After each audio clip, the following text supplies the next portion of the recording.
Hi, I'm Lucas Mack. I'm a former TV reporter, a published author, TEDx speaker, musician, advertising agency owner, and management consultant. I'm also a former Christian preacher who dedicated 15 years of my life searching for truth and love. I've done a lot of work to heal, and I'm on a mission to see the hurting get healed and the healed go out and heal others, in order for all of us to experience the true love and light we desire. This podcast is me sharing my journey with you, so you don't feel alone in your journey. Welcome to the Golden Rule Revolution.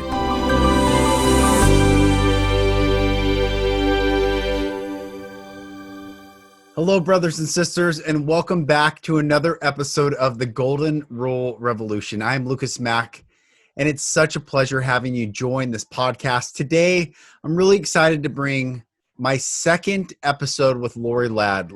Now, this, I want to prepare you for this conversation. Whatever comes up for you, whatever comes up, my request of you is to allow it to come up in love and to look inwardly and say, and ask yourself, why is this coming up? What is this tethered to?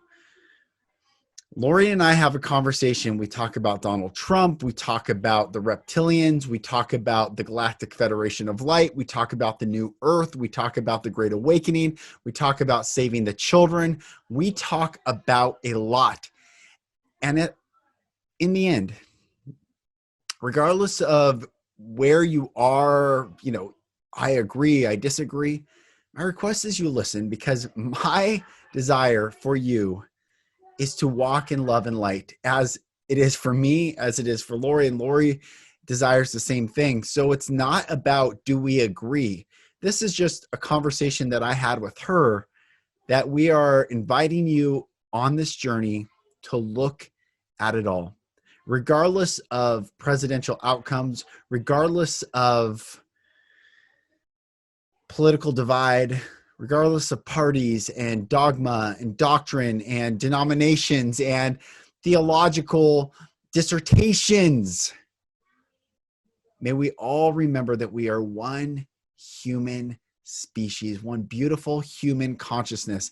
And this conversation, we get into a lot. So buckle up and stay the whole ride, because it is well worth it. Blessings to you all. This is the everyone buckle up episode. Enjoy the show. And what I find so interesting. So March 13th was the first Friday the 13th of the year, where Trump declares the lockdown, and everyone, the energy goes, just ratchets up. People are like, what is happening? And the second Friday the 13th of the year is 11/13, which will be 10 days after the election. And this month, with the two full moons, preparing for this, I think, did you say it?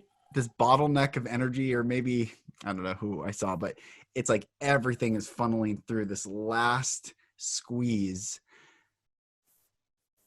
And the lift is going to be incredible. It's going to be incredible.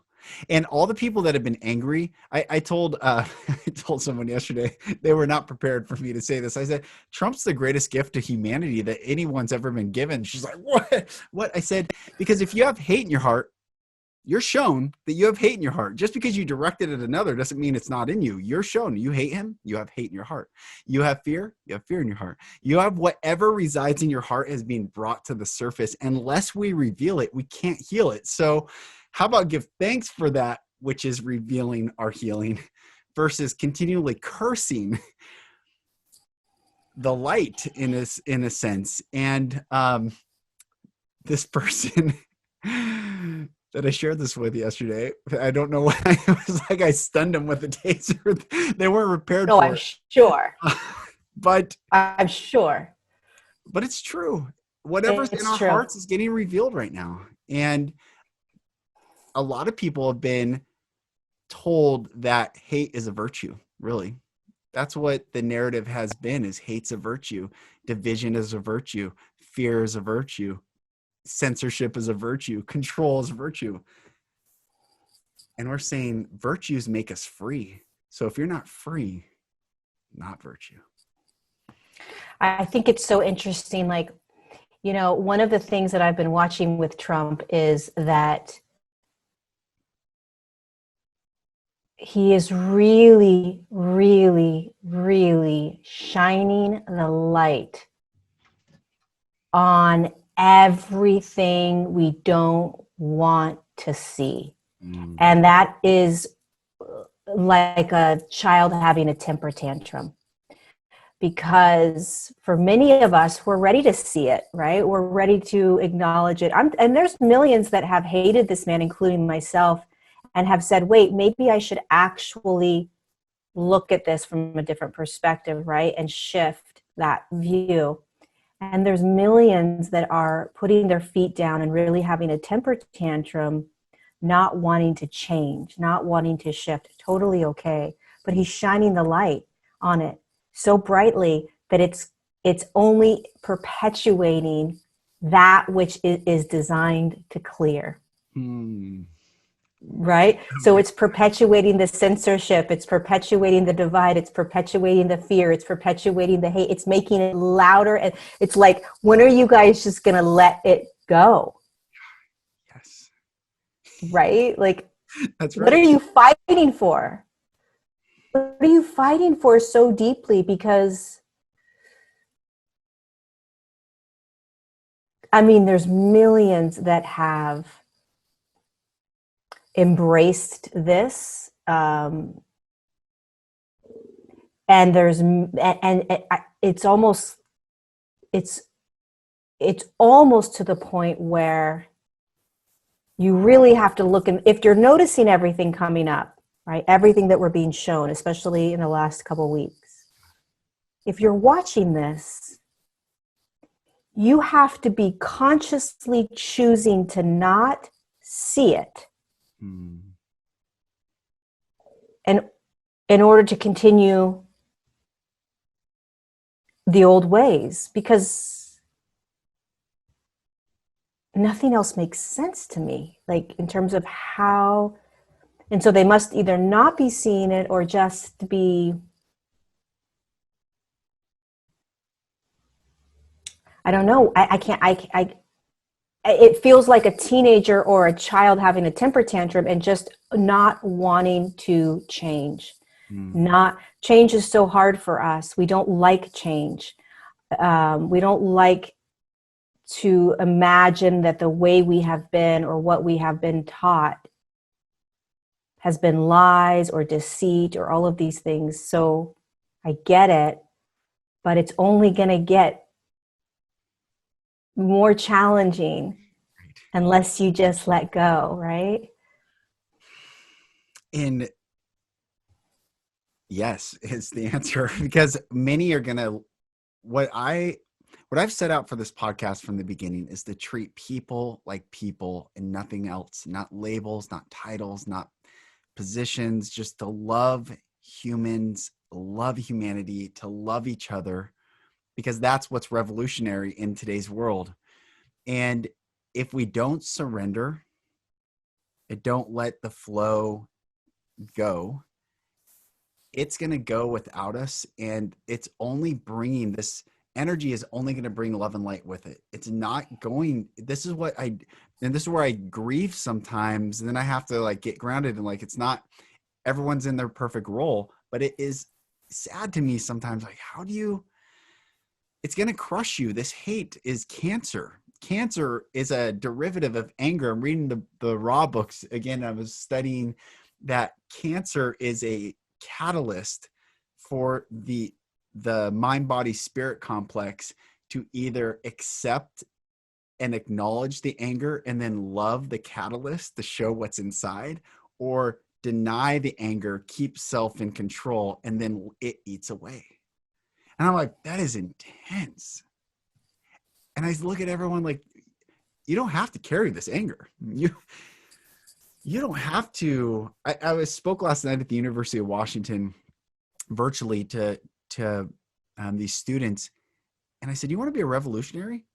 The most powerful revolution that we've had in the past 100 years was India overthrowing the British Empire, the greatest empire on planet Earth, prior to World War II. And not one shot was fired. No one fought anyone. No one burned anything down, because the leader of that movement said, be the change you want to see. And then when he went on a silent fast and he didn't speak for all these days, this reporter comes up to him while he's on a train and said, do you have a message for the British people? And he writes on a piece of paper and it said, my life is my message. You want to make change? Be the change.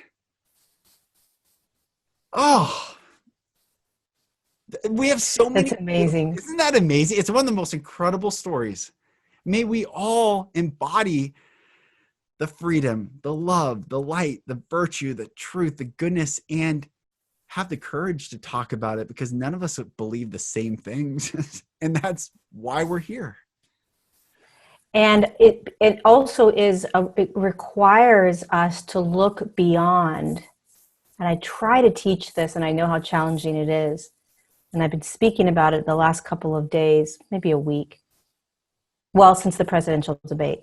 You have to start to look beyond the third dimensional lens, meaning the name, the title, because if you use a lens that is distorted, which is that person's name is blank, and I've been told these certain things around it to believe it, and I'm going to only believe what I've been told through that lens, then you're not going to be seeing the actual truth that is standing directly in front of you, truth or not truth, based on the resonance of what is coming from that human or from that message. It's going to be distorted based on the very powerful mind control manipulation that the human has been under for thousands of years.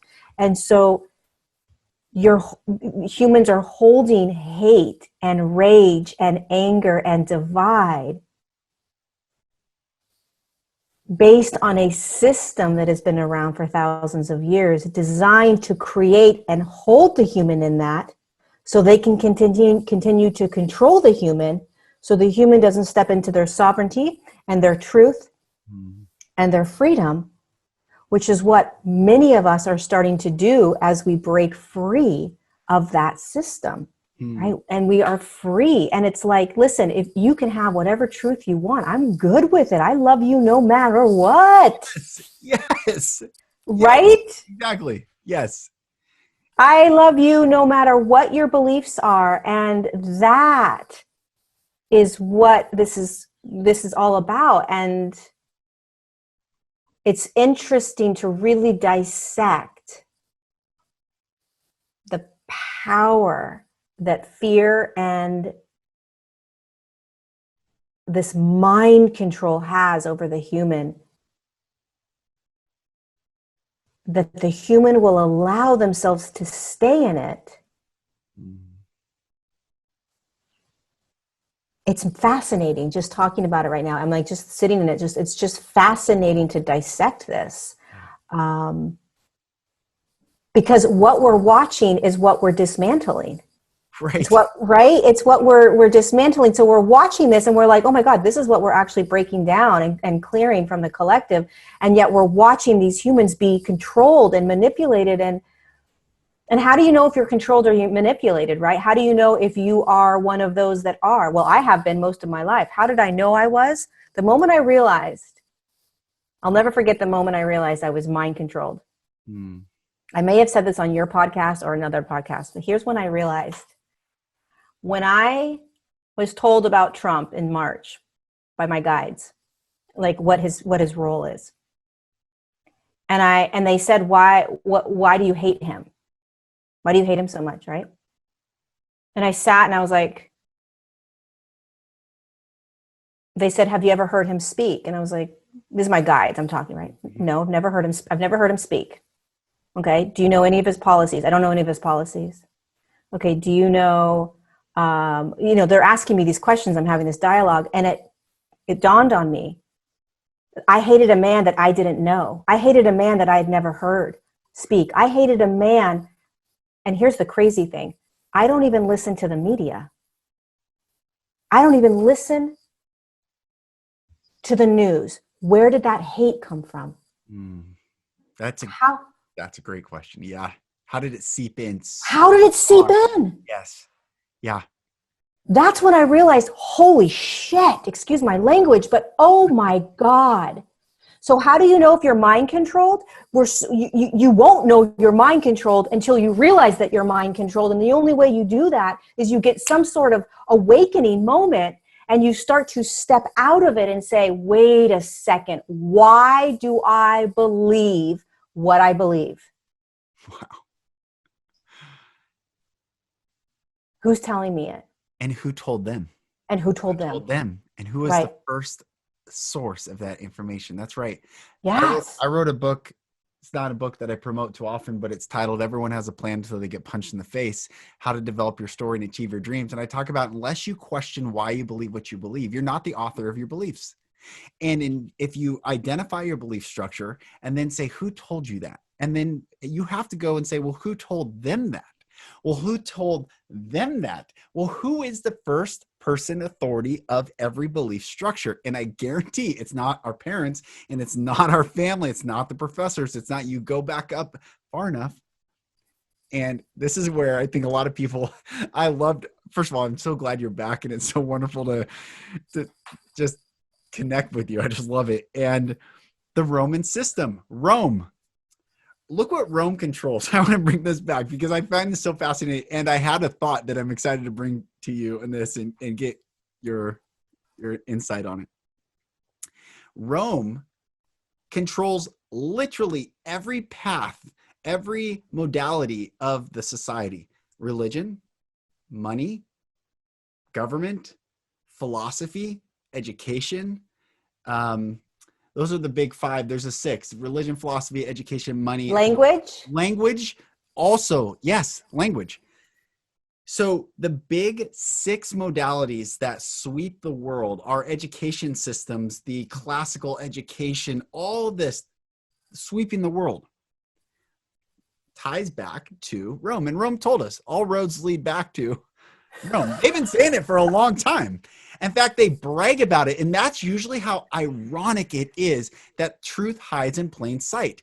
That's how I have the Satanic Bible. And the first part of the Satanic Bible I read a couple months ago, because I'm like, I want to know, like, what are these people reading, believing, thinking? So I'm reading it. First half is fantastic. I'm like, yeah, boundaries. Boom. And then it goes dark, and it goes dark quick. And I'm like, how do they get away with this? Well, it hides in plain sight. I'm even talking about that. The energy shifts a little bit. Truth hides in plain sight because even darkness cannot lie. Ultimately, darkness has to present itself as truth because the universe is built on truth and transparency and knowing. So here's this idea that I wanted to get your insights on. I'm excited. We're called mankind, man, like Adam, man, Adamic, the Adamic race, Adam, man. And then we get this concept of human, but we also get Roman. And I think if you look at and we go reptilian, resistance, rebellion, renegade, like all these R words are actually antithetical to flow. But H is humble, humility, home, house, hope, honor. You have this word H, the prefix of man, and it's really this humanity is truly beautiful. Romanity is the sweeping away. And that's what this insight I had, that Roman versus human are the antithetical opposites. And humanity is beautiful. Humanity is unity. Humanity is love and goodness and sovereignty and neighborly interactions. But Roman is conquest. It is control. It is. That's so freaking interesting. Yeah, and that's so the energy around Roman and the energy around human is a totally different frequency. Yes. And it's almost like we are now shifting from, because you are so right, everything stems back to that time. And if you think about what we are shifting into, we're shifting into this humanity again. Yes. Right? And this unified field where it's these higher states of consciousness, and that the word human feels like that. Where Roman feels dense, heavy, controlled, manipulative. It just has that heaviness to it. And that is what we are breaking out of. That's what we are shackling finally. And so think about that. If you think about, like, you talk about change, or I talked about change, and people don't want to change. Well, of course not. I mean, you've got hundreds upon hundreds upon hundreds of years of dictated, programmed, manipulated ways of being that we are now being asked to no longer be, do, have, to see through it. And many of us are courageously doing it, and we're cheering ourselves on, and we're excited. And many are like, I can't. And not only can I not, but I'm going to ground into that energy of it even more. So the ones that are not wanting to, the ones that are really holding that Roman energy, they're going deeper than they ever have with it. More anger, more rage, more fighting, more divide. Like they're really diving into it even more, right? More censorship, more rage. I mean, it's like, Jesus, like. Truly. Yeah. It's crazy. This is coming up, and we'll see where this goes too. But I was talking to a neighbor who's from Russia, and Russia before the Bolshevik Revolution was led by the Tsar, which is a derivative the Tsar, which is a derivative of Caesar. And Germany was led by the Kaiser, which is also a derivative of Caesar. And why Germany and Russia at the beginning of World War II were in league together is because they were both totalitarian Roman ideologies. But Rome wanted to remove Russia, the Tsar, because Rome had a civil war. And Constantine moved the capital of Rome from Rome to Constantinople, modern day Istanbul, I think, or maybe in Crimea. I'm not sure where, but it went east. And then after the Civil War, they brought the capital back to Rome. So the Orthodox Church is actually the pure continuation of where Romanism went, and it went into Russia. And then Western Romanism went into Germany, and Rome sided with Hitler to back and invade, and they took out the Caesar of the Orthodoxy. Rome has been playing games with our minds, our politics, our money, our education, our philosophy, our music, our art, yes, go. Okay, so this is going to show how ignorant I am. Where's the Pope from? The Pope is from Rome. Well, they reinstated the Pope back to Rome in West Rome. This Pope, this current Pope, from Argentina. Is that what you mean? But the whole idea of Pope, where did it come from? It came from Rome itself. It came from Caesar, the Caesars, which declared themselves as God embodiment. So interesting. Yeah, so Kaiser is Caesar, Tsar is Caesar, and they were the head, they were the defenders of the faith, quote unquote. And we see these global politics, and that's why politics is such a silly, it's so silly. And it took an outsider like Trump to dismantle the system. And it is going to be dismantled 100%. It's interesting because there is a lot of, I'm going to tiptoe around this. Mm-hmm.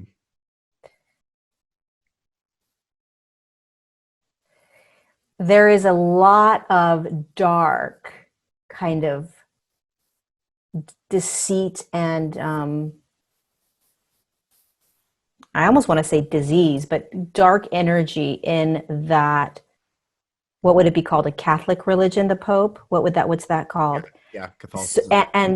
and it is ingrained in political systems in a way that we would be shocked how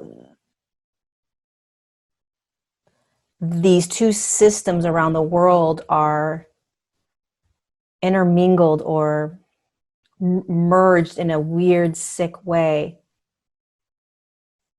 that is hard to conceptualize. It's almost like, we talk about the elite, or we talk about, these really high up individuals. Well, they're from these systems. They're from the systems that we would look at and say, there's no freaking way that they would do anything other than the purest of pure. And it's unfortunately the beginning of the evil. It starts in these big systems. And so I find it fascinating that Catholicism and the Pope, the idea of the Pope and all that started in freaking Rome. Like, it's just food for thought. Yeah, it's fascinating. It's just food for thought, ladies and gentlemen. Yes, it's just interesting. It's just interesting. There's no judgment, and it's certainly not a judgment on people of that faith. It's just fascinating how the power structures have always existed. And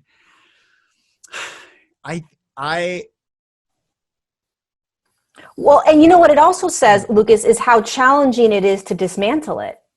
This is what we are up against, because to dismantle a religion or to dismantle a political system that has been around for thousands of years and that people trust and believe and their whole life is built around it, that is almost impossible to comprehend. And yet that is exactly what's happening. And so it makes sense that it's challenging and difficult, and that you would think that we're crazy and nuts and that it's all these different conspiracy theories or whatever you want to think, because we are literally breaking down systems that have kept us safe and secure and in this state of being that we don't know anything else. Right. But what is coming from these breaking down of these systems, and the way they're going to break down is you're going to start to see the truth. Right? We're going to start to see the behind the scenes, and over and over again, and over again, and over again, and over again, and over again, until you finally can accept it. And then what comes after that is freedom. There is no religion that's in this kind of narrow box, right? There's a freedom of just like, yes. It's a freedom. And that's the same with the political system. There's going to be a whole different, and the educational system and the money system, all the systems, it's going to be a freedom. Yes, that's right. That's right. With ingrained back into us our true DNA structure of love. And that is the difference. When we don't have love, when they've removed love out of us, then we operate from fear, then they can control fear. But now that we're moving fear out of us to receive love, then we don't need to be governed. We self-govern in love. And then we would never do unto another that we would not want done to ourselves. And in that space on the globe, humanity becomes such a glowing beacon to all beings in the universe. I mean, yeah, we are the embodiment of love. We just forgot. Exactly. We forgot. God, it's so true. We're the physical embodiment of love expressed. Yes. And that's why it's such an amazing gift to be able to be here. But we have moved into a dimensional field that allows for fear and that allows for manipulation and all of these things. And we've had entities and beings and consciousnesses that have come in that have really infiltrated and manipulated. And so we're moving, but actually the age of love, which Jason Shirka he talks about it a lot, but it's the age of love that we're moving into, the age of love where you're physically in that state. And then you will not resonate with anyone that is telling you anything other than what is your resonance. And when you're in love, your resonance is love. So if anyone's telling you these fear-based things, you're like, I don't think so. That's right. That's exactly right. Yeah. No, doesn't resonate. Yeah. Yeah. Exactly. And I was just doing a video today on the event. Everyone wants to know what's happening in December. What's this event? What's the solar flare, right? All this stuff around it. And I said, listen, if there's a narrative that's based in fear, that's the narrative we're no longer in. That's the narrative that we're moving out of. Yeah. So if you perpetuate it and you continue to believe it and buy into it, you're only perpetuating the stuff that we are meant to pull ourselves out of, right? So that's how controlled we are. It's like, well, these people are telling me that these things are going to happen. And it's like, well, can you tap into the fear behind it? Can you feel the fear behind it? And if you can, okay, great. That's a fear narrative. Thank you so much. I'm going to choose a different narrative. Yes. Yes, that's right. The 1221 take it away narrative of whenever it happens, ride it, my brothers and sisters. Ride that wave. It's going to be, just ride it. Just surrender. One of the things that fascinated me early on, when I was in college, when I started learning about surrender, I attempted suicide at the age of 20.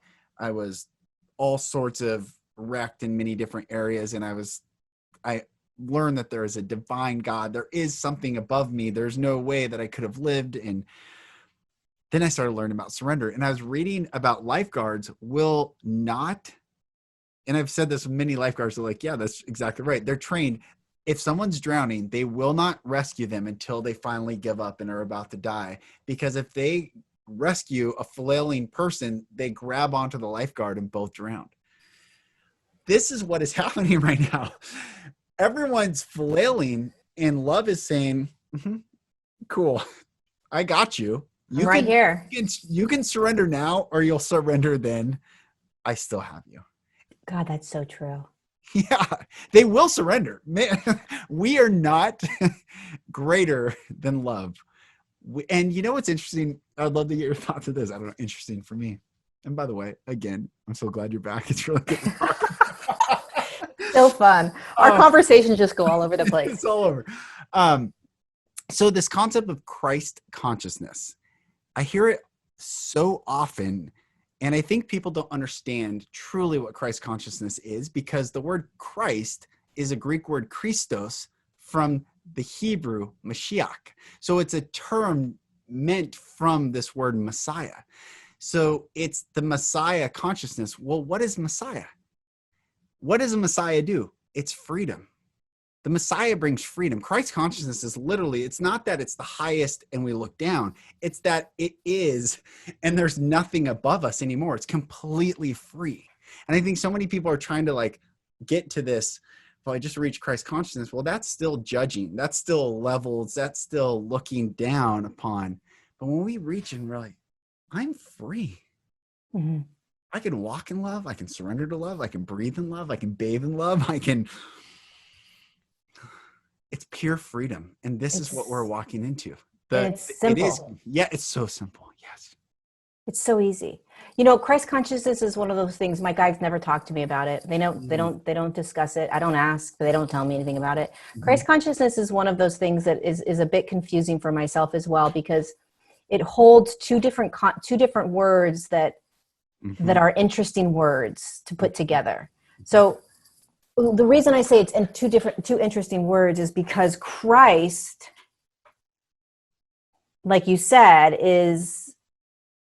it holds a lot of different meanings to it, right?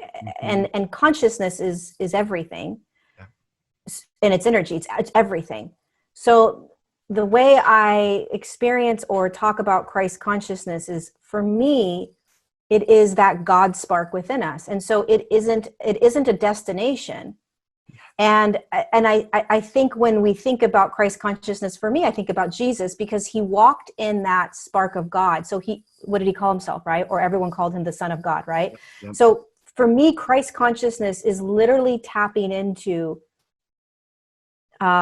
source or love. Yeah. Love is source. Yes. Right? So it's not, you don't reach it. It is you. It's right here. It's in you. And so I don't even know how to tell somebody to find it. Like, well, how do I reach Christ consciousness? I have no idea how you reach it. Like, all I know is that it's inside of you as a frequency, as a breath, as a knowingness, as you. Okay. And you have to just find it by going in and by sitting and by breathing and by being, and it's right there. So that's how I try to take the complexity out of Christ consciousness and bring it into a very, for me, it literally just feels like if I were to think of Jesus walking in front of me, he emanates that space of source consciousness embodied, vibrating out love. Right? Which is beautiful because his name, actually, his name was never Jesus, which is also an interesting misnomer of this term. His name was Yeshua, which the English version of Yeshua is Joshua. So I don't know, we can go down that path of different time perhaps, but Joshua or Yeshua means salvation. And what does salvation mean? It has nothing to do with Rome. Rome says, if you come to Rome, we shall save you. Salvation means to be in love, to be encapsulated in the presence of love. So Yeshua means to be in love, to go back to from whence you've come, back in love, to dwell in love. And when you're in love, you're free. Oh, that's the Messiah. That's the Christ. You are free. We are free in love. And you know what's interesting about the word Roman Yeah. is romance. Oh, that's wow. And so there's a romance around, I've got something over here for you. I'm going to romanticize something, right? This idea that there's something outside of you that's going to give you that love, right? We think of romance and we're like, oh, someone's going to romance me. Someone's going to give me what I need. I'm seeking, right? When you think about romantic, and oh my God, that sounds so romantic. And that's like an external desire for love or for that connection or whatever that is. I find that fascinating. It's almost like the Romans have always been, and even the external stuff right now, you know, are those the programs right now. It's like this, I've got it all for you. Don't worry, I'm going to take care of it. You know, you think about certain political figures, and it's just this like this deceptive, like, I'm gonna woo you, and I'm gonna make everything better, and just follow me and listen to me, and I'm gonna show you love, right? And meanwhile, it's like, oh, no, it's actually right here inside. I'm going to turn all that off, and I'm going to go right here, right now. And that's where it all is. That's what we're doing. Yes. That's really good. That is really good. Romance. Romance. Oh my God. Right? Oh man. Crazy. It is. I feel like, so I grew up in a family that is part of the system. And I've never talked about that so like openly, like I just said, even though that's not as open, but as it could be. But what I do know is this: if they know how to say the right words, they know how to smile, they'll pump you full of questions about yourself until you disclose information, and then they repeat back to you what you say. So then you feel like, wow, this person really gets me. And that's how they have you. Oh, tell me about, oh, you know, and they remember it, and then they say it back, and they're like, wow, I'm really heard. I'm really seen. These people are incredible. And when I went to therapy, one of the first weeks, because I so struggling with not wanting to be part of that system, but I see that I have a lot of similar characteristics of them. And I asked the therapist, what's the difference between manipulation and influence? I need to know. I was like, please just tell me. I don't want to manipulate people. And he said, it's one word: intention. So well, good. that's huge. So That's simple. huge. So simple. Intention. Yep. God, that's huge. Because You know, one of the questions that I get asked a lot, and for whatever reason, I veer away from it. I still haven't touched on it. And it's about narcissists and narcissism. Mm. I think one of the reasons I veer away from it is because one of my best friends, who's also, I have a very interesting connection and relationship with him on a very soul level, is a narcissist. And Mm. so I'm still involved with a narcissist, right? So there's a piece of me that's still connected in some way to that. So maybe there's a piece of me that's not quite ready to even teach on it. But what I find so fascinating about this question continuing to come up right now is that is a consciousness that we're clearing, Yes. right? That behavior and beingness, it will not come along with us. It will not move. So if there are humans that are experiencing narcissism, they have an ability to choose differently as we continue to hold these higher states of consciousness. I absolutely believe that. Mm. But of course, we all know narcissists, and that's going to be almost impossible. But it's possible. Right. But that's a huge number of the powers that be that are manipulating, controlling, and in charge are narcissists. That's yes. Because, and one of the things that I loved from our last episode is I truly believe the reptilian energy is the narcissist energy, and it enters from sexual abuse at an early age. And so, and it's interesting in the Bible, it says to put on the full armor of God. And what goes around your loins is truth. So truth doesn't go around your mind, doesn't go around your body. It goes around your sexual reproduction organs. And why does truth cover our genetic code?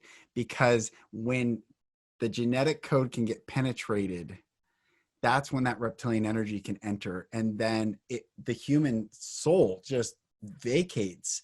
And so they can operate this body through sexual trauma. That is why the system of Rome perpetuates sexual trauma, because they are armies of narcissistic drone-like creatures, and their human souls are being delivered right now. We are calling back their human souls. In fact, I have chills. It is time to call back the human soul into bodies. Yeah, I got chills also. That is freaking fascinating, because what is the largest program that is going to be cleared off the entire earth plane? The pedophile rings, the satanic rituals. That is the largest system. And what you just said is freaking massive. They knew that by going in that direction, that the soul would split out of the body, which is what happened to me when I had sexual abuse. I was out, right? And the soul has to allow the reptilian energy to come in. And so if it has that ability to come in, it has that ability to manipulate and control. Fascinating. And the other piece about this is, if you were sexually abused like I was, it doesn't mean that reptilian energy came into me, but that reptilian consciousness that is in the collective got me, meaning, I experienced that consciousness. And it's not that the consciousness is in me. I experienced that reptilian consciousness through the individual that perpetrated that event. Holy cow, that's crazy. So there's a lot there. There's a lot of layers, because even the individual, my father, that did that sexual abuse, he didn't have reptilian consciousness in him, but there was somebody that used him, right, and accessed his energy. Yeah. So you want to differentiate between, embodying that reptilian consciousness or being impacted by it. And I think millions of us have been impacted by it. And that is what we are coming back home to. That is what we're clearing. That's what you're talking about, the soul coming back in and becoming more embodied, being embodied. Christ consciousness, love, freedom, energy, all of it, sovereignty. That's right. And even more than millions, I really believe it's billions. Probably is. And Probably is. what I see, and I've seen since I was 4 years old, are these massive 70,000, 150,000 person events all around the world where when music is playing and people come forward and it's just love just washes I can't even describe the power that is going to take place very soon, because people finally feel safe enough to say, me too. And it's not a me too of victim, it's a me too of healing. It's a me too of us too, all of us too. We all, perpetrator was a victim at one time. No one just became, you don't come into this world a perpetrator. You come and were victimized. And then because that level of trauma was so impactful, you lose yourself and you perpetuate to try to get connected back to the pain, the innocence of you were. This is the sickness. This is how sick this system is in Romanism. Because they know our humanness and we want to reconnect the innocence, we will continue the act to try to remember the moment prior to that act taking place. Damn. Because all of us Yeah. loved and remembered and known and seen, but the sickness will take us in the cycle over and over and over and over and over again. And the gross part about it is there's a pleasure in that reptilian. It takes pleasure and keep going. Yep. Keep going. Yeah. And it's interesting because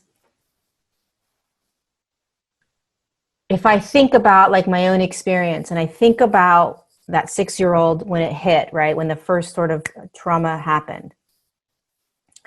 And then I think about the way I lived my life. I mean, there's many layers to this, right? Because there is an aspect of me that absolutely chose that, right? To be experienced. Yeah.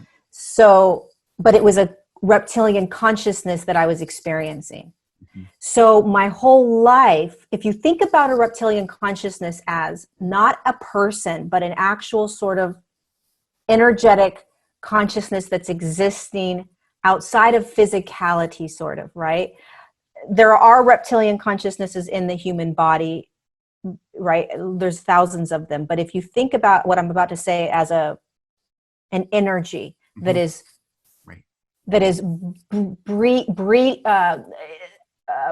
living off of fear and mind control manipulation. Here's Lorie, 6 years old. This aspect of reptilian consciousness came in and violated me. And then all of a sudden I left. And then I had an experience for the next however many years where I felt disempowered, didn't love myself, seeked outside validation at all times, believed so many different things that may have never been my truth, sacrificed my body over and over again, all these ways, right? And then you imagine a reptilian consciousness that is energetically almost breeding off of that frequency that I'm, right? Yes. And so I'm putting off this frequency that I'm not aware of, that this consciousness is like, oh, this feels so good. This is so awesome. I love this. This is amazing, right? And so what's happening now is we're starving them. We're starving them, right? Because now we're coming home. And now we're saying, go fuck yourself. And now we're saying, I know my truth. I know my light. I know my love. I know all of this. And they are literally being starved. And so they're getting louder and louder and louder and louder and louder as we break that. So you speak about 70,000, 150,000 people speaking their truth because they're in their bodies now and they're vibrating out that love. And that's what is literally, around the world, just city after city after city after city after city, just boom, boom. The world will be washed in love. It will be washed in love.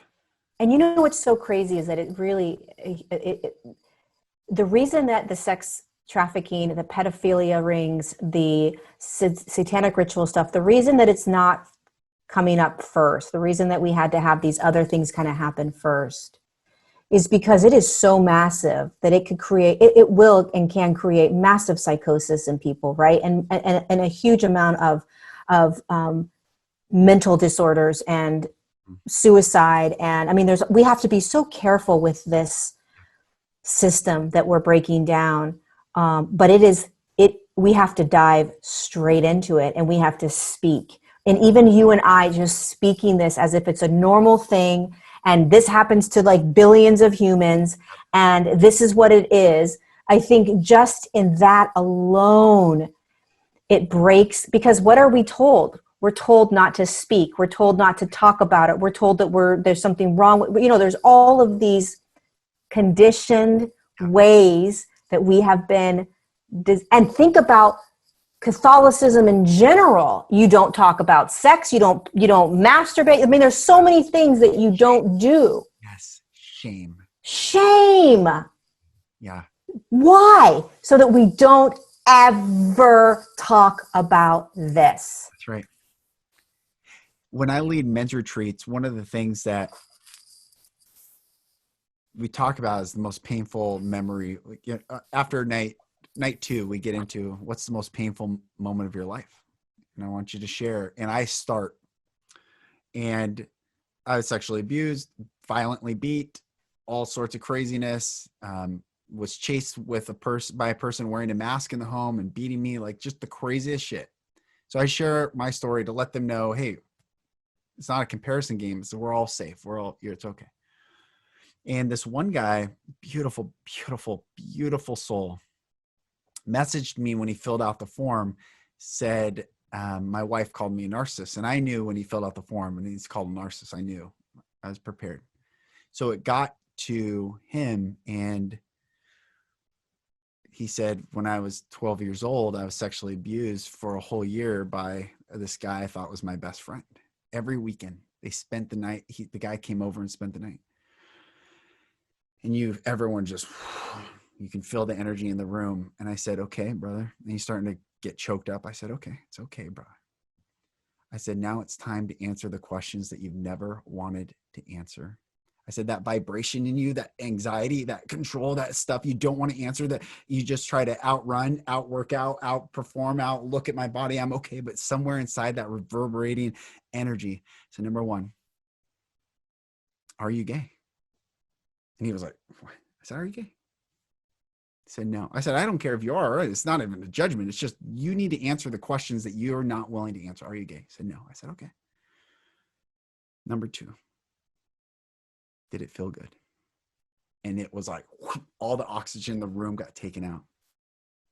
And I said, here's the deal, brother. Our bodies have nerve endings. And when the wind brushes up something, it's not, did you ask for it? No, you didn't ask for it. Okay. But did it feel good? Yeah. That's where the confusion comes in, because you can't say, yeah, this felt good. And we're so, the shame of even telling that truth.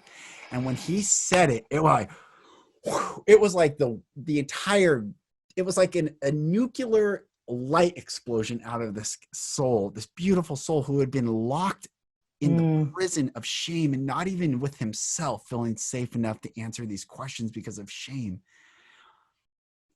And I've seen men physically transform, like they're more aligned structurally, because the energy of just truth, getting truth. We're not going to judge you. You can be a perpetrator. And if you're willing to tell the truth, let's tell the truth. Let's heal. Let's hold. Let's cry. Let's brace together, because we are human. And when we truly say namaste, it's really saying the divine spark in me, brother, honors that divine spark in you. And what you cleared out was literally a consciousness. It was literally energy. And so the whole body structure will shift. When that energy is out of the physical body, you will look different. Your eyes will look different. You'll stand differently. You'll speak differently. So much can change when you let that consciousness and that experience and that energy that you're holding go. And sometimes all it takes is speaking it, utterance, yes. Honoring it, yes. Acknowledging it. Yes. Seeing it, it's have you ever seen in your lifetime, I know we're the same age, but have you ever seen a president not age in their first term? You mean get younger? You mean get younger? Exactly. Get younger? Come out of COVID, supposed COVID in 4 days and look like he's 10 years younger? No. Exactly. Never. Never. I saw him the other day and I said, excuse me, but not only are you in the midst of a campaign, not only are you the most hated person in the country, not only did you apparently, supposedly, just have COVID, but you look like a 40-year-old ready to like take on the world. Like what? Yes. Frequency, Exactly. energy, consciousness. Exactly. Bathing in love. So get this, ready? This is great. So, so get this. So I did my my video on the presidential debate, right? And I said, okay, this is going to be a doozy, but I'm just gonna offer this as a what's it called? A test or a practice. Try this, right? So what I said to people was, I said, listen, close your eyes and listen to the debate. Listen to 10 minutes of the debate. Eyes closed, and do two things. One, notice your judgments. Like, oh, that's Biden speaking. That means blah, blah, blah. Oh, that's Trump speaking. That means blah, blah, blah. Just notice that. And then what do you feel? So forget about what they're actually saying, like the tone of their voice, all of that. Just what are you feeling when that individual starts to communicate and speak? And so I had a lot of people reach out to me and they were pretty surprised, but I had this one woman reach out to me and she says, okay. And she was a Biden supporter, right? And she says, and there's no right or wrong around who you're supporting, but this is just an energetic exercise. Yeah. She said, all right, I tried your exercise. I said, great. And she's emailing me. So in my mind, I'm like, oh, great. It's going to be this big bashing of whatever, how horrible I am for that exercise. And she says, I noticed when I was watching with my eyes that, Biden looked really calm, just sort of like, rolling his eyes and didn't interrupt as much. Trump was a little bit more aggressive. He was interrupting maybe a little bit more. So physically, it looked very interesting. Mm-hmm. She closes her eyes and she says, I started listening, and the energy that I was receiving when I heard Biden speak was very dark. It was very manipulative, she was saying. And she says, and when I listened to Trump, I felt light, like energy. I felt, what was the exact word she used? Like a high frequency of some sort, right? And she came out of the exercise and she was blown away because she didn't know what to do with that. She didn't know how to hold it because she felt actual energy. And when you do that kind of an exercise, you take away judgment. And judgment is what is destroying our truths. Judgment is destroying our sovereignty and our resonance. Judgment, when I say destroying, I mean it is infiltrating and taking over our actual resonance. Because if you feel into the energy, if you're an energetic being and you feel into the energies, you're gonna get different responses. Yeah. And energy does not. And energy doesn't lie. Doesn't lie. Energy cannot lie, and it cannot hide. That's good. It cannot hide. It can't hide. Because people like to talk about false light beings. And I said, that's impossible. So that would be like saying, thank you, a reptilian is pretending to be Jesus. That would be impossible. What do I mean by that? If a reptilian is making itself look like Jesus, you wouldn't feel Jesus. You would feel the reptilian energy, right? So the energy is reptilian, no matter what it looks like. And that's why you can't have false light. There's no such thing as false light. It's all light. It's all frequency. It's all energy. there's no such thing as false. That doesn't even make sense to me. So what you're doing is you're tapping into light or frequency. And when you take away the vision of it, the picture of it, it is it. It's its signature. What is it? Right? So that's why it's so important to take away the lens of the physicality of it, what that person looks like. And you go into the actual energy of it. That's where the truth is. That's where your truth will be, is in that, you know? Have you ever seen the movie Gaslight with Ingrid Bergman? It came out in like 1921, but it's where the term gaslight comes from, is from this movie, because the husband kept turning down the gas light, and then she would turn it on, he would turn it off, and then she would say, "Did you turn it down?" And he'd say, "No, it's always been like this." And then he would do it over and over and over, to the point where at the end she cannot tell her own reality. She has been gaslit. And narcissist's number one thing is to deny your reality, to deny your energetic field. Oh, that's not it. And I have watched in my own house growing up where an individual had a hard time distinguishing reality. And if it happens over and over, see, that's the other thing. It's the human souls are getting brought back in who have left their body through trauma, and the human souls are being brought back in to their bodies, those who have been gaslit so long, from the same energy, two different results. And we're calling it back in. And charm, language, cadence, smile, rhetoric, all this stuff, bullshit. It means nothing. Am I more free in your presence? Then you're a loving being. If I feel constricted, manipulated, confused, it's not love. It's not light. It's not good. It's not true. Is something a little bit fishy? Am I feeling a little bit strange? Am I questioning things? And the gaslighting thing is really, really huge, because it is a genius way for us to not trust our resonance, our truth. That's right. I recommend everyone listening. I sincerely recommend. I bought the DVD on Amazon. I don't know where else you can find it, but it is cheap. It's black and white. It's really well done. It's the same actress that's in Casablanca. She's great. You know who gaslights us? The media. Okay, I was not a Trump supporter in any way, shape, or form. I was part of the Never Trump group.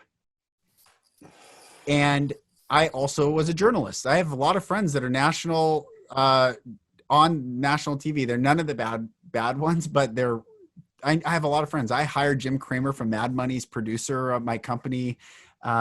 She was bawling the day Trump got elected. She had to go home. She was so distraught. And I'm like, what is happening? And I didn't vote for Trump, but I was like, this is weird. I didn't hate him. I just didn't vote for him. I had no real energy towards it. I voted third party, by the way, just to be clear. I didn't vote for either of those candidates that were the principal, but I started watching the press conferences, and I would see for myself. I was like, whoa, this guy's very calm. And right when the press conference was done, a report from another planet was written about what I had just witnessed with my own eyes and ears. And that was it. Because I know being gaslit, I'm so sensitive to the narcissistic frequency. And you're right. The media gaslights everyone. And the irony is, people like romance, I have something you don't have. Come to me, come to me, come to me, come to me. It's always alluring them. That people think it's a virtue to consume news as a intellectual exercise. And it's actually a stimulant that numbs the intellect. It's not it silences you. It actually, it numbs you down. Yes. Making you think that you're really intelligent because you're reading the newspaper. head lines, lines that go to your head, Right. are not your heads, not your consciousness, not your knowing, but another head giving Right. you a line to what? Right. And now think it's such a beautiful way that this is dismantling, because now it's like, Jesus, come on. It's so absurd now, and it's beautiful the way it's unraveling. Thank you for it being so clear, right? It's beautiful the way it's unraveling, because you come on. Yeah. It's like a twilight zone now, right? And so it allows us to really start to look at, and if you're somebody that's still watching the media, I encourage you to really feel into the storylines of what they are telling you to believe, how they are telling you to feel, and how the narrative around what they're saying. Because when you start feeling into it and you start to really see it as the observer, you'll have a completely different experience, because it's designed to numb you. You're designed to not be the observer. Because when you start to be the observer, then you start asking questions. That's right. So you start listening to the news and you're just a zombie, and you're just following the herd. And as soon as you start to observe and say, wait, what is actually happening here? How are they telling me to think and feel and be? Then you step out. You start to literally wake up out of it and say, wait a second, and then people will say, well, where do you get your news? Where do you get your information? It's a really good question. I try to find news from individuals that are neutral. So what do I mean by that? I mean that when I'm listening to them, there isn't an agenda. They're literally just telling me what happened. What's the difference between an agenda and not an agenda? When I listen to mainstream media, let's say CNN, NBC, ABC, they have an agenda. They want me to be afraid. They want me to hate Trump. They want me to vote for Biden. That's an absolute. So, and they want me to believe that COVID is very bad for me and I need to stay in my house and continue to wear my mask. So that is their agenda, and that is what they will tell me until they are told to not do that anymore. When I listen to other people, let's say on YouTube or sort of alternative places that you have to search for, they don't have that agenda. They are literally just telling me what happened. Here's what's going on. Here's what they said. And so it feels very different, because then I get to choose. I'm actually able to now choose what I want to believe. They don't throw they're not telling me what to think and what to feel and what to believe. It's very different. Right. It's so good. But it's hard to find those avenues, right? Because it takes intention. Yeah. And that's the difference between influence and manipulation. To receive, bingo. And it's also to find truth. Bingo. Be intentional. That's why Jesus said, seek and ye shall find. Knock and the door will be open. Ask and you're going to receive. It's those that don't seek, don't knock, don't ask, just consume, sit, and just passively. And here's the thing about those in media are not watching media. I know it. They're not. They do not watch news like the general populace watches news, because they know how the sausage is made, per se. And video, why video is so important is you're saying close your eyes, because video is the only medium that uses sight, sound, and emotion to engage. Print, you have to engage it. You have to read it. Audio uses just sound and emotion, but video is the supreme manipulative tool, because it uses sight, sound, and emotion, and it engages you. So you can passively consume whatever it is they want. And a year and a half ago, I gave a keynote talk to the global elite on this private event in the South China Sea. And I have no idea how I was there, but I was selected, and it was wild. And I didn't know any of the stuff that's going on right now. And I was like, I got on stage and I was beaming light. It was like I it was like every cell of my body was like, shh. And I give a message, and the message was the beauty of humanity. And I was sent home 3 days later. Did you know then? I think No. your answer, you didn't know who you were speaking to. I knew them, like their names, and right. but I didn't understand. No, I was not awake yet. Okay. No, I didn't know. But And my wife says, "Thank God you didn't know. How would you say that?" I'm like, "You're right. I wanted to," but I was like turned off from it, and I gave the most pure message: the beauty of humanity. But don't you think you would have done this? Don't you think that's ironic that even though you didn't know who they were, that message is probably the same message? That seems like the same message you would still give right now if you were speaking to them. Yes. Yes. They heard the message of the beauty of humanity. And they sent you home. Yeah, that's the last thing they wanted to hear. Some loved it. Some loved it. And I think many loved it, but some did not. And those are the ones that sent you home. Yeah. Yep.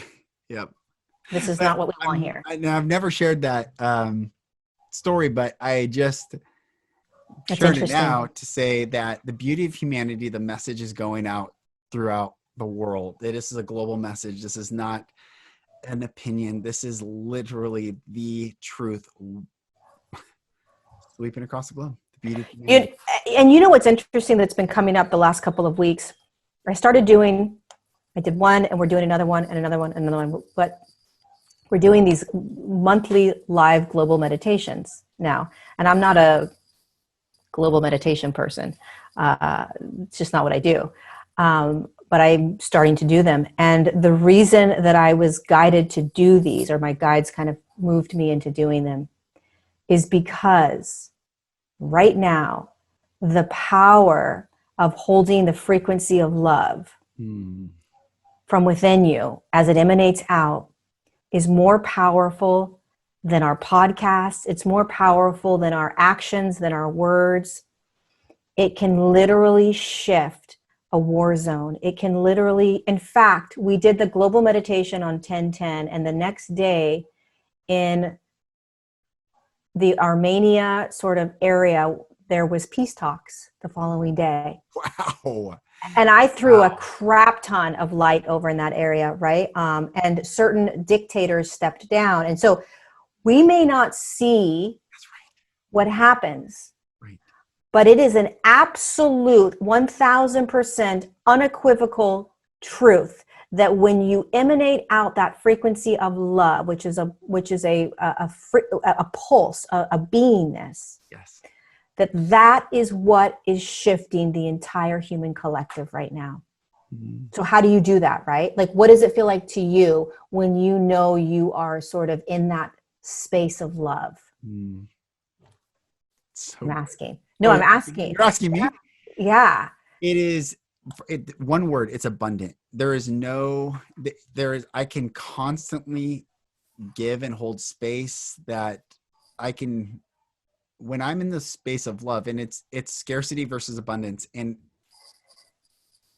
I don't mean abundance of anything other than love. That's, I can just shoot it out to wherever on the planet. I can shoot it in the planet. I was on this meditation a couple months ago, and I felt called to declare that the whole earth is under the law of love. And I shot my hand down, and it was so intense. The very core of the earth felt the law of love, and it's powerful. Yeah. Love is power. Yeah. Love is power. There's nothing. It's interesting that you're speaking about it like that, because that's how I experience it. So somebody asked me, like, well, how do you know you're in that? How do you know you're emanating out love? Or how? And I said, well, for me, it's almost like this visual experience that I have where I tap into this frequency within me that just feels expansive. It feels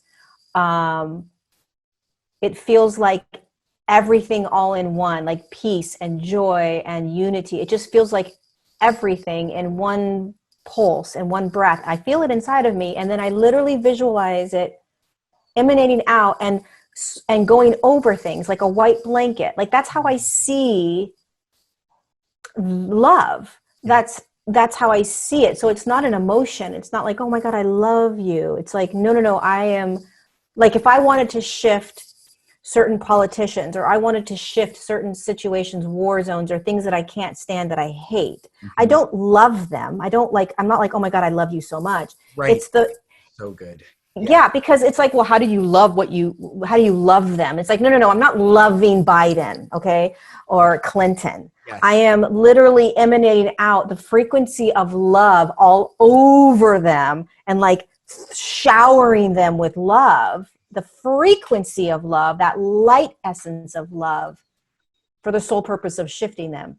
That's what it feels like to me. That's it. That's so important. That's a really important distinction. Yes. It's not,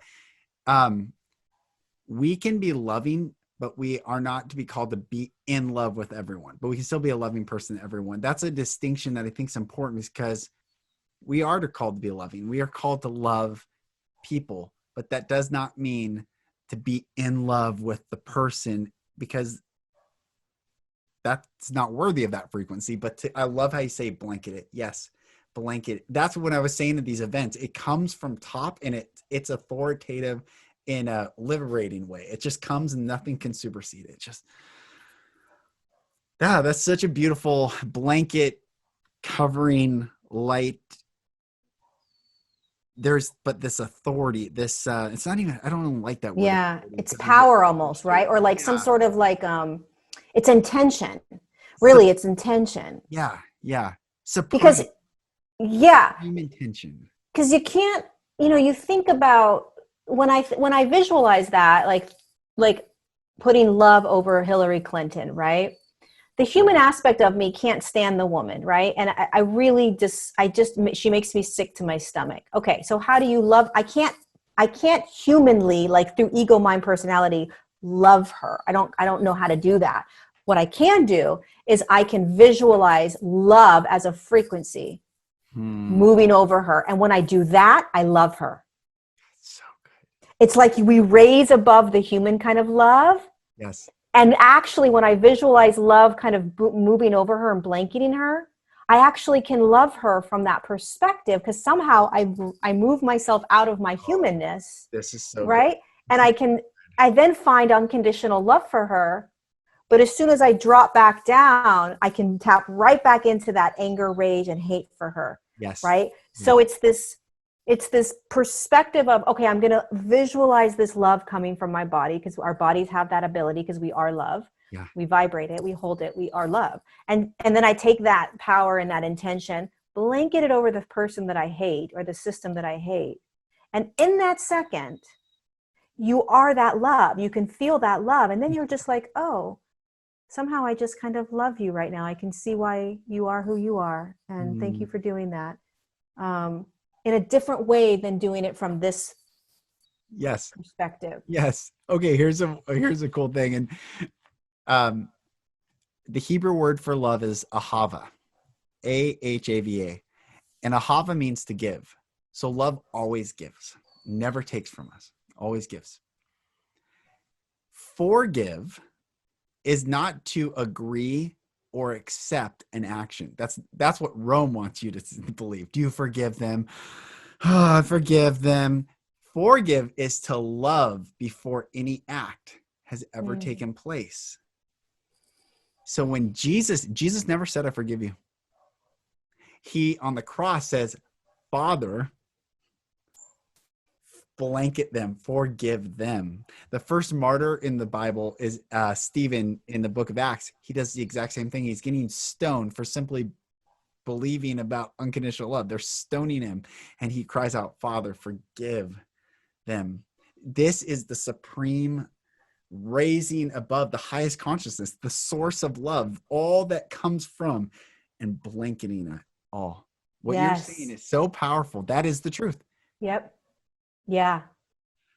And it's not hard to do it because you just practice it. Yeah. It just takes intention and visualization. Like when you use visualization, it helps because then you can pull yourself out of your humanness. You visualize the blanket over, and you can tap into what that love feels like because it's in you. You don't have to figure it out. Like, well, how do I know? And if you're in your mind doing that exercise and you're trying to we're trying to figure it out, like analyze it, then you're gonna still be here in this like mind ego thing. But if you allow yourself to expand beyond and see the blanket and see, you know, whoever it is, you'll feel it. You can feel it. You can feel what that feels like. Don't think about it though. Don't try to make it happen. You can just tap into it. And I think that is unconditional love. Yes. But when I'm human, Lorie, and I'm like, you know, reading all these things and learning all these things, to have unconditional love, for instance, I can't stand animal abuse, right? It is probably the hardest thing that I will ever be able to like unconditionally love and accept. But if I practice this, would I be able, I don't even know, because it makes me so nauseous, even like visualizing love over, I don't know if I could do it. Seriously, I'm like trying right now. Like, okay, can I visualize light over a person I can't. So that's interesting, because I actually like, there's too much of my humanness still there. And yet when we do, it ceases. And Yep. That's what's going to happen. That's why we live in a world where the lion lays with the lamb, no death, no crying, no fear, this millennial reign of Christ, these 1,000 years of this new consciousness, because it is constant, where we don't have to, and our human try to. It's now here in everything. Yep. Exactly. It's amazing. It's really powerful what we're stepping into and what we're becoming and what we're being and what we're realizing. And I mean, all of it, it's just so freaking fascinating. It's every day I'm just like, wow, this is really happening. Yeah, it's really happening. No, totally.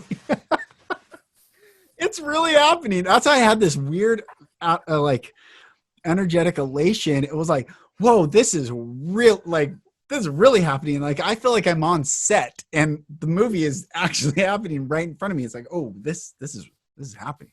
Right. We're actually shifting. Like, yeah.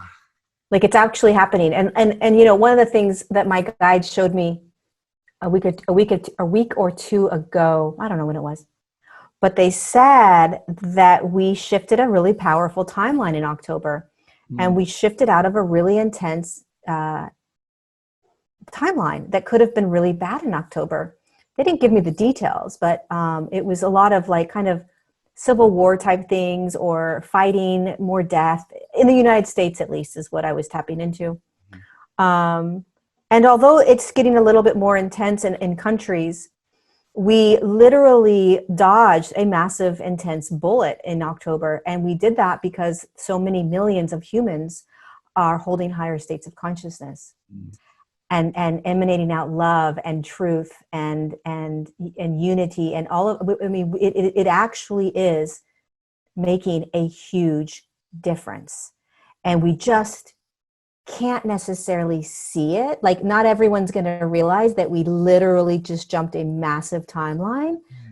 But we did. And we're doing really amazing work. And it's going to continue to kind of shift into these higher timelines over and over and over again. Even though the country, you know, there's countries that are in more massive lockdown, and all these things are still unraveling. It's because we have to go through the puberty stage, right? We have to go through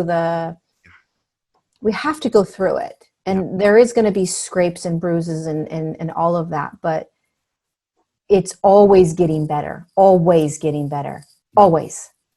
So good. Yeah, it's always getting better. It's just crazy. I love it. It's amazing. I'm so excited. I'm so thankful you came on. I hope you feel energized, because I feel so energized. I'm like, you so much energy. Just like feeling you right now with so much energy. Wow, it's such a great conversation. We always go there. I don't even know where we went, but we went somewhere. We did go there. Well, I think we went a lot of places. we did. People love it. People are ready. Everyone's ready. Well, those are ready. Those who are ready will find it, and people are ready. Everything's starting to make sense and click. Like, oh, this click. Our conversation talking about romance, talking about Roman, human, this, that. It's like, oh, I see it. We're just putting puzzle pieces in this giant jigsaw that people are like, holy moly. Right. Sex, narcissism, reptilian, media, like all of it, everything we talked about, all is connected. Mm-hmm. It's all tied together. It's amazing. Yeah. It's amazing. It is amazing. I'm so thankful we came back on. Thank you. I want to just, I would hug you if we're in the same. I know. I love you. Thank you. You're doing amazing. I love watching your videos, and just know that you are loved. You know you're loved. Just receive the love, because you're so loved. So loved. Thank you. And thank you for everything you're doing. Thank you for being that voice and really assisting people in waking up. You know, you probably don't realize, I think I may have said this to you last time, but you probably don't realize all of the people that you are waking up just by doing what you're doing. You probably don't receive it, the information back, or in the amount that you're actually assisting in terms of waking up. It's a lot more than you realize, is what I'm trying to say. Whew. Brothers and sisters, I just love you so much. I love you so much. Even if you don't love me, it's okay. I love you. Lorie loves you. We love you. And Sister Lorie, thank you so much for coming on again. These conversations we have, they're incredible. And I'm proud of you for the beautiful stand that you are in this world. And I'm honored to walk with you during this time. And everyone, my dear brothers and sisters, stay in love. Stay in love. We are one human species. We are humanity. We are human. We are beautiful. Regardless of what the media has convinced you to believe, come back into your heart. Before the trauma, before the fear, before the violations, you can be free, dear brothers and sisters. You can be free in love and light. I bless you all with the highest blessing from the Most High. Receive, receive, receive. I'm Lucas Mack. This is the Golden Rule Revolution, and I look forward to talking with you on the next episode. Thank you, brothers and sisters, for listening. For support in your journey, go to my website, lucasmack.com.